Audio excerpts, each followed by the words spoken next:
Oh, we got some good news coming out of California and New York. And we're going to start with California because it's not nearly as grim. But yeah, both states are coming back online. I'd love to tell you some good stuff if you're viewing from up here in Canada. But yeah, that's not likely the case. But at least, hey, we got some content to be planned for later in, I don't know, next year probably. At some point, we'll eventually reach the point that California and New York have found themselves in. But hey, if you're in California or if you're up in New York, it's all aces for you right now. California reopens today. Bars, restaurants, amusement parks at full capacity. Just wear your mask like this potentially attractive woman is doing. Applying some sunscreen because you need an even 10 when you get those hilarious sunburn marks where your mask sits when you're outside at the beach. Anyways, California will reopen today, June 15th, allowing most businesses to reopen at 100% capacity. Many will also be able to drop the mask requirements by the end of the month. Cool, I guess. I'd imagine that's going to get pushed back, but hey, let's at least celebrate the little victories that are right here, shall we? And only large indoor gatherings will face vaccination requirements. What? I thought everything was open. Oh, no. Guess what? It comes with a catch. Newsom insists California's pending COVID-19 verification system is not indeed a vaccine passport. No. Trust me. Did you think all of this stuff would come out without a hitch? Like, okay, California, oh yeah, it's going to be wide open. Yeah, don't worry about it. And most of the capacity limits have been totally dropped. You can just go in, you can fill up the place, but make sure you brings your papers. California is developing a COVID-19 vaccine verification system that will enable people to have gotten the jab to show proof of a shot to a business. Governor Newsom says, okay, so how is this different than a vaccine passport? How is showing your digital papers different than, I don't know, wearing a little fucking yellow Star of David on your shirt? Like, what are we doing here? Would it be just easier if everybody gets a barcode tattooed on their forearms? Like, this is the stuff we've been talking about for how long now at this point? Oh, don't worry, it'll never get that far, but it was only ever supposed to be 15 days, right? But here we are. We'll be doing something that provides you the opportunity, and we'll announce this later this week, to have an electronic version of your paper version of vaccinations. See, it's different. It's not a passport. It's not a requirement unless you're certain businesses. But hey, it's a private company and they can do whatever they want. It's just the ability now to have an electronic version out of that paper version, he said. Yeah, see, because paper, oh no, we're concerned about climate change. We don't want to give you any sort of excess paper. We can save the trees and all that other fun stuff. Just save them so that they can burn down later this summer, because it is California after all. And you'll be hearing more about that in the next couple of days. The state transitioned to an updated mask mandate on June 15th. Masks are still required in some settings, such as in schools. Oh, good. Glad I pulled up another article. Oh yeah. Capacities, 100%. Just make sure that you wear your masks at schools, because that's where transmission happens. Okay. In numbers that we should be concerned about. Okay. Additionally, unvaccinated people must wear masks in restaurants and other public indoor settings. Business operators were told that they can provide information to customers and nothing further. Implement vaccine verification to determine which people must wear a mask, or require all patrons to wear a mask. Yeah, there you go. It'll be up to the business.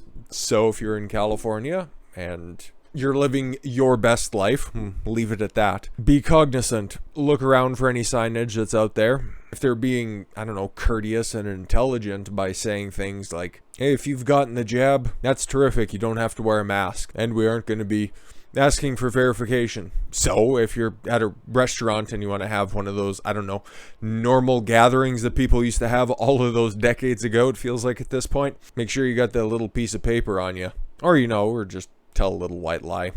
But something, consult a medical professional. Who knows? Newsom confirmed last week that there are efforts supported by the California Department of Public Health that entails enabling people to present proof of vaccination. Oh, how wonderful. Again, he's not differentiating the difference between a vaccine passport and certification of vaccination. As it relates to technology and the tool of technology, there are opportunities to make available different strategies to provide more secure, safe, and transparent form of verification.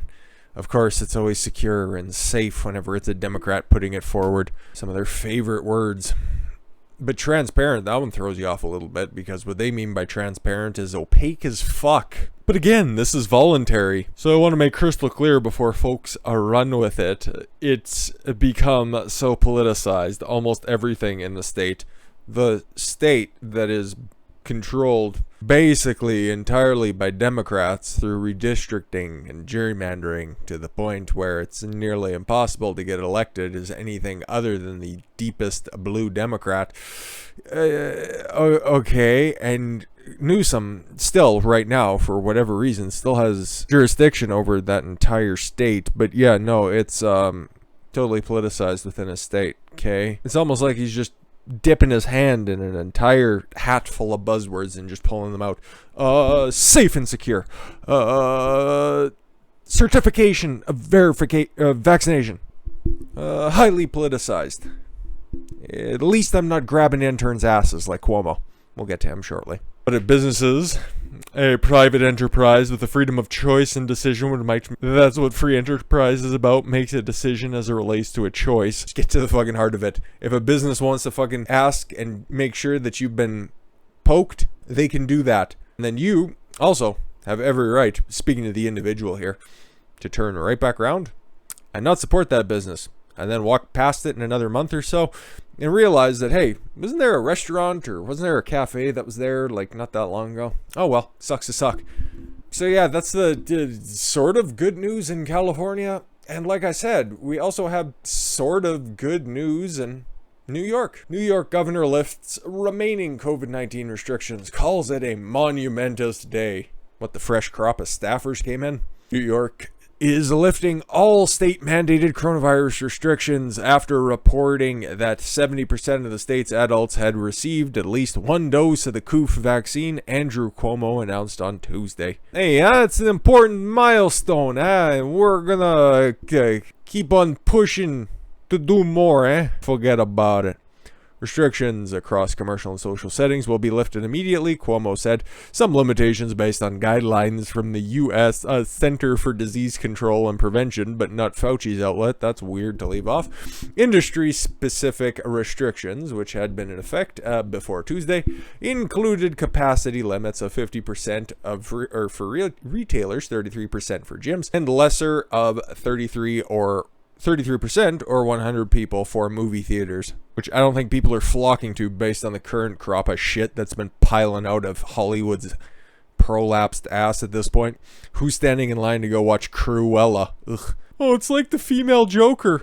Only if the female Joker didn't have any character development and their mother was pushed off the side of a cliff by Dalmatians. Fucking stupid. There, I just saved you some money. Businesses will no longer need to require vaccinated people to wear masks and maintain 6 feet of distance. That's cool. Unvaccinated residents must still wear masks and maintain distancing in public, and may need to show proof of recent negative coronavirus tests to gain entrance to some event venues, the governor's office said. Well, you can't go to Madison Square Garden, you can't watch the Rangers and the Knicks, and out on Long Island, I think that they might be a little bit different, but hey, who knows? So maybe you could go catch an Islanders game, because I think they're still in the playoffs. I don't know. I don't care. Hockey stinks. You could go watch the Yankees flounder every day that Garrett Cole's not up there putting pine tar on a baseball. You could watch the Mets fail and waste hundreds of millions of dollars of Steve Cohen's ill-gotten money. All of this stuff you can do now in New York. Or if you also wanted to watch some playoff basketball, you can't watch the Knicks anymore. But hey, if you wanted to go boo the Nets for signing up Kyrie Irving, that'd be fine. You can go do that. Biggest bitch on earth. But it's weird. I don't see any mention of any repercussions for Cuomo. Like, we're going to be having a recall for the aforementioned Newsom. And the one with Whitmer, there's no developments on, but that one's still going to be going ahead. Wouldn't you think somebody who has faced as much scrutiny, because as it says here, the governor who won praise in the early days of the pandemic for his televised news conference, but later became entangled in accusations of sexual misconduct, abuse of powers, and allegations of the mishandling of the nursing homes during the crisis, made a triumphant entrance at the World Trade Center in New York City on Tuesday to mark what he called momentous day. That's the only reference they make in here. How fucking disgusting. But at least the New York Post decides to pick this up. Cuomo's nursing home order did cause more deaths. Should have been revised sooner. Yup. So the guy who was trumpeted every other governor's killing people at a record pace. Oh, just don't check any of the old folks' homes because everybody's fucking dropped dead there. No, we don't need those empty vessels that Trump sent up both coasts in order to act as temporary hospitals for any coof patients. No, we don't need those because we already killed off everybody. But yeah, no, he was doing so great. He even got that fucking wonderful book deal, which if you bought, unironically, it's nice to be talking to somebody who has a room temperature IQ. But I would like some good comfy helmet recommendations because I might be getting a motorcycle sometime in the near future. Controversial directive for New York nursing homes to admit COVID-19 patients increased the death toll among residents, and Governor Andrew Cuomo claims otherwise have been disproven, according to the New York State Bar Association report exclusively obtained by the Post. And the 242-page report by the NYSBA's Task Force on Nursing Homes and Long-Term Care also blasts Cuomo for not reversing the Department of Health's unreasonable mandate sooner than he did, saying it remained in effect weeks longer than necessary. Although a determination of the number of additional nursing home deaths is beyond the capacity of the task force, there are credible reviews that suggest that the directive, for approximately 6 weeks, that it was in effect, did lead to some number of additional deaths. The report says, we killed so many people, they can't properly figure out how many people actually died because of his shitty policies. Huh, you don't say. You wonder why Gretchen Whitmer is fighting tooth and nail to not reveal any of the numbers involved with the deaths there. Because, okay, at least the Bar Association in New York, which is kind of a beast in and of itself, got some of the numbers out of the Cuomo department and published them, okay? We know that Wolf in Pennsylvania also did similar practices. Nary a peep out of him. But Whitmer, there's going to be an investigation there, sooner or later. Unfortunately, I think it's going to be a little bit later.